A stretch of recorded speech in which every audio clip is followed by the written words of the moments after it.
Bonjour. Je poste aujourd'hui un message sur ce site car je suis en quête de réponse. J'ai emménagé il y a tout juste 2 mois dans mon nouvel appartement.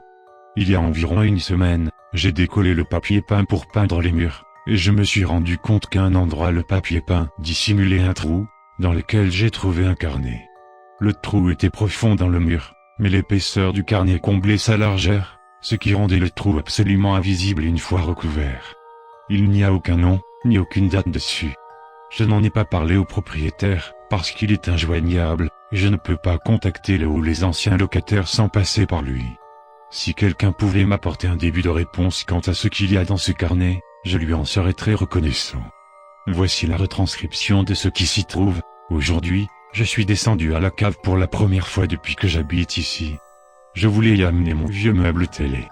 Il n'est pas abîmé, mais j'en ai trouvé un qui me plaît mieux, alors j'ai voulu le descendre, des fois que je puisse le revendre ou le donner à quelqu'un.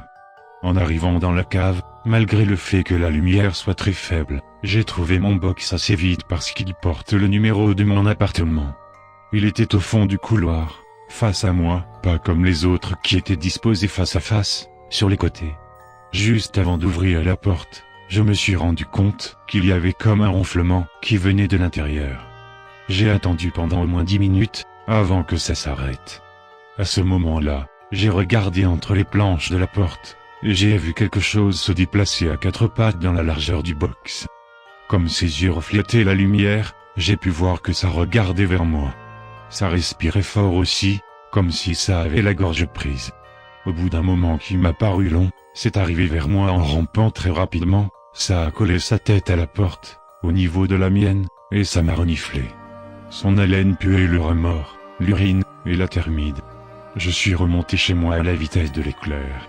Je ne sais pas ce que c'est, mais ça me terrifie. Pourtant, j'ai tellement envie de savoir. Je n'arrive pas à arrêter d'y penser. Aujourd'hui, je suis redescendu à la cave avec une lampe torche, pour essayer de voir un peu mieux cette chose à travers les planches de la porte. Quand je suis arrivé, j'ai regardé un premier coup sans la lampe. La chose était en boule, collée au milieu du mur du fond, et avait l'air de dormir. Ensuite, j'ai allumé la lampe et je l'ai collée contre la porte, à un endroit où les planches se séparent. Je n'ai pu la voir qu'une ou 2 secondes, avant qu'elle n'aille se réfugier dans un coin d'ombre, en rampant et en poussant un grognement. Une partie de la lumière lui était arrivée en plein dans les yeux et l'avait réveillé d'un coup. Cette chose ressemble à une femme, vieille et desséchée. Sa peau est grise et craquelée, et elle est horriblement maigre, on dirait un cadavre. J'ai même cru voir ses côtes et les os de ses coudes dépasser. Les ongles de ses mains sont noirs et cassés, pas étonnant vu qu'elle rampe en s'agrippant au sol et en poussant sur ses pieds. Mais le pire, ça reste son visage, son crâne est parsemé de touffes de cheveux longs et blancs, extrêmement fins. Tout le quart avant du côté droit de sa tête est dépourvu de peau. On voit son nez dépassé, entouré par des bords de chair noire pourrie. Ses yeux n'ont pas de paupières, et ne sont que de grosses billes noires luisantes, bien trop grosses, enfoncées dans son crâne. Elle n'a pas de nez non plus, pourtant la forme du trou qu'elle a à la place laisse penser qu'il devrait y en avoir un. Et sa bouche. Mon Dieu, sa bouche. Elle n'a pas de lèvres, et à peine quelques grosses dents cassées, jaunes ou noires, et très espacées. Certaines sont carrées, d'autres pointues, mais pas naturellement, comme si elle les avait cassées pour les rendre comme ça. En plus, elles ne sont pas du tout alignées. Ses gencives sont rouges sombres et enflées, comme couvertes de tumeurs, et elles suintent d'un liquide à l'air poisseux, jaune sombre vert, qui a l'air d'avoir fait comme une croûte à la base de ses dents. L'expression sur son visage est une expression de colère, comme un prédateur qui s'apprêterait à attaquer. Cette chose a l'air dangereuse, je ne sais pas quoi faire. De toute manière, qui me croira si j'en parle? Je n'arrête pas de penser à cette chose. Je retourne son image dans ma tête, et je l'imagine vivant dans ce box, mangeant les insectes qui passent à sa portée, et attrapant un rat de temps en temps. J'imagine ses dents entrant dans la chair du rongeur, la pression faisant éclater les tumeurs de ses gencives, et laissant échapper le liquide jaune-vert dans un petit craquement. Puis je vois ses dents tirer les entrailles du petit animal de son ventre, alors qu'il est encore vivant, se tortillant de douleur et de peur, et couinant comme un jouet en caoutchouc. Plus j'y pense, et plus je trouve à cette chose quelque chose de noble, de beau même. Ça fait plusieurs jours que je passe quotidiennement au moins une fois par la cave. Je tapote contre la porte, pour faire savoir à la chose que je suis là, et je m'assois en tailleur, le dos et la tête collés à la porte. Au début elle se méfiait, sûrement à cause du coup de la lampe, mais petit à petit elle s'est mise à s'approcher de plus en plus de la porte, pour finalement se mettre à me renifler. Hier, elle a même passé ses doigts entre les planches, pour me toucher les épaules et les cheveux. Je crois qu'elle commence à s'habituer à moi. À vrai dire, même moi je m'habitue à elle. Et au final, son haleine n'est pas si dérangeante que ça. Je le savais. Elle s'est habituée à moi, et ça fait même plusieurs jours que quand j'arrive, je l'entends venir à la porte pendant que je traverse la cave. Elle sait que c'est moi, elle a même l'air heureuse de me voir. Maintenant, elle passe à chaque fois ses doigts entre les planches pour me toucher. Elle essaye même de passer son regard pour me voir. En réponse, je touche ses doigts, comme ça elle sait que je suis en confiance. Je crois que je pourrais bientôt essayer d'entrer. Je l'ai fait. Aujourd'hui, j'ai ouvert la porte, et je suis rentré dans le box. J'ai bien sûr fait attention de bien refermer derrière moi. Je me suis mis en tailleur, au bout de la pièce. Ce n'était pas très confortable, parce qu'il y avait plein de petits os au sol, sûrement les vieux repas de la chose. Elle a rampé vers moi, puis elle s'est accroupie juste en face de moi. Elle a passé un bon moment à me renifler, mais elle a fini par toucher mon visage, comme un aveugle qui chercherait à se représenter quelqu'un, ce qui est bizarre parce que ses yeux brillent dans le noir. Ça voudrait dire qu'elle peut voir dans l'obscurité, normalement. Néanmoins, je l'ai laissé faire, et tout s'est bien passé.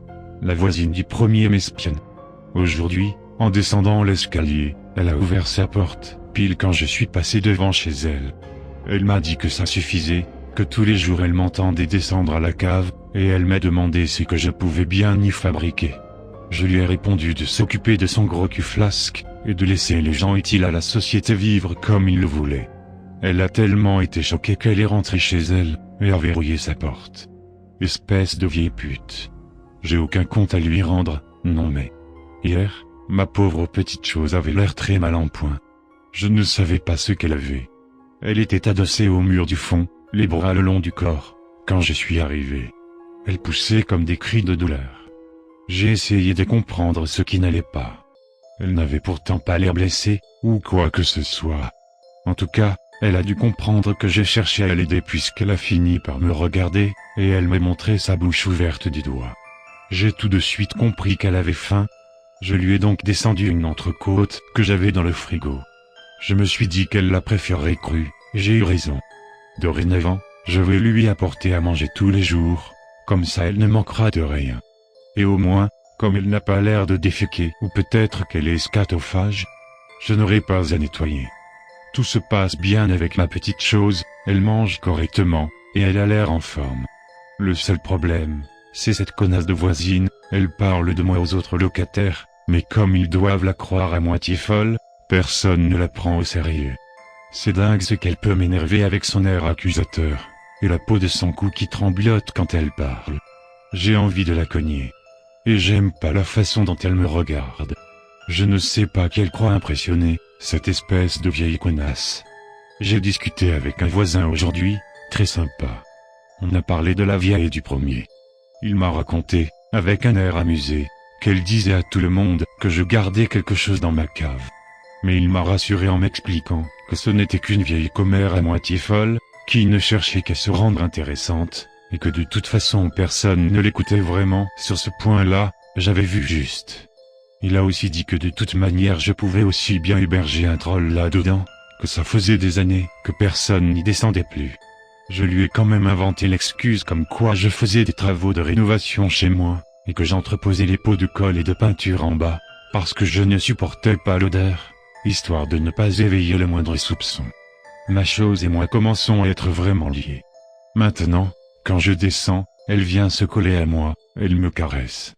Elle essaye même de m'embrasser le cou, mais forcément elle n'y arrive pas, comme elle n'a pas de lèvres. Aujourd'hui, je lui ai rendu ses caresses. J'ai touché sa poitrine, elle était rêche et tombante. Pourtant, je crois qu'elle a aimé ça. Moi, par contre, je suis certain que j'ai aimé ça. Elle mérite mieux que de la viande morte. Aujourd'hui, j'ai attrapé le chat de la vieille connasse du premier, pendant qu'il était sur sa fenêtre, et je lui ai apporté. Elle a poussé des grognements de joie et des raclements de gorge en le voyant.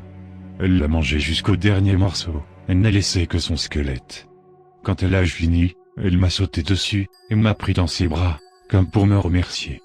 Je crois qu'il est temps de faire passer notre relation à l'étape supérieure. Ça fait quelques jours que j'attrape des animaux dans la rue pour lui donner des chats errants, des chiens mal surveillés. À chaque fois elle est heureuse de manger de la bonne viande encore palpitante et saignante. Pourtant, je voudrais lui offrir quelque chose de vraiment spécial. La soirée d'hier a été magnifique. En rentrant chez moi, j'ai vu une mère qui cherchait quelque chose dans le compartiment de sa poussette. Comme elle n'avait plus les yeux sur son bébé, j'ai saisi l'occasion, j'ai pris le mioche, et j'ai couru le plus vite possible jusqu'à mon immeuble. Je l'ai entendu appeler au secours derrière moi, mais j'étais déjà hors de sa vue. Elle n'a même pas pu me voir en fait, parce que juste après avoir pris le gosse, j'ai tourné derrière un immeuble. Par contre, ce petit con n'arrêtait pas de galère. En plus, il était vraiment moche, avec sa gueule de bulldog, sa grosse tête, et la morve qui lui coulait du nez. Du coup, je l'ai frappé en plein visage pour le faire taire. Ça a marché. Il avait le visage enflé et violet, il saignait même un peu, mais il a fermé sa grande gueule. En même temps, il avait l'air à moitié inconscient. Mais bon, passons. Je l'ai apporté à ma petite chose, elle a adoré. Elle a même tenu à partager son repas avec moi. Maintenant, je suis sûr qu'elle m'aime. J'ai attrapé la vieille du premier dans la matinée, j'ai réussi à l'assommer. Là, elle est dans ma cuisine, un torchon en boule dans la bouche, pour pas qu'elle si jamais elle se réveille, et du fil de fer serré en bas des épaules et en haut des cuisses. Ça va lui couper le sang dans les membres, et ça la rendra plus facile à mâcher. Car ce soir, j'offre à ma petite chose chérie le repas de sa vie. C'était vraiment la plus belle nuit de ma vie. J'ai descendu la vieille vers 23h, et on a commencé à manger. Ma petite chose avait l'air ravie. En plus, pendant qu'on attaquait les intestins et juste après avoir eu fini les 2 bras et une jambe, la vieille est revenue à elle. En se voyant dans l'état où elle était, elle a essayé de crier, et elle s'est mise à sangloter. Ça m'a bien fait rire, et ça a plu à ma petite chose. Comme elle devenait agaçante, au bout d'un moment on a décidé de lui ouvrir le crâne pour s'en partager le contenu. On se regardait droit dans les yeux en mangeant. Et finalement, arriva ce qui arriva. Je l'ai allongé sur le dos, et j'ai baissé mon pantalon pour lui faire l'amour. J'avais mal en la pénétrant, ça a accroché et ça me coupait. Pourtant je ne pouvais pas m'arrêter, même alors que c'était difficile. Elle tortillait ses membres en poussant des cris et des grognements inhumains, sa tête se balançait de gauche à droite, et sa langue, un grand morceau de chair noire, semblait bouger indépendamment en sortant de sa bouche. Au bout d'un moment, j'ai fini par venir, et je suis sorti d'elle. Elle est restée dos au sol, respirant d'un souffle sifflant, et faisant de gros gargouillis avec sa gorge. C'était magique. Les gens de l'immeuble se posent des questions sur moi. Il est temps de rejoindre ma petite chose chérie dans la cave. Je m'arrangerai pour sortir de temps en temps, parce qu'il faut bien se nourrir. Là au moins, ils ne viendront jamais me chercher. Je ne vais pas détruire mes notes. Je vais me contenter de les cacher, quelque part dans mon appartement. Notre histoire est trop belle pour être effacée. Et qui sait? Peut-être qu'un jour quelqu'un lira ces lignes et comprendra ce qu'est le vrai amour. Une fois que ce message sera terminé, j'amènerai ce carnet à la police. Pas question que je descende seul à la cave. Il n'empêche que je ne comprends pas ce que j'ai lu, et que j'aimerais recueillir des avis, des idées. N'importe quoi. Pitié.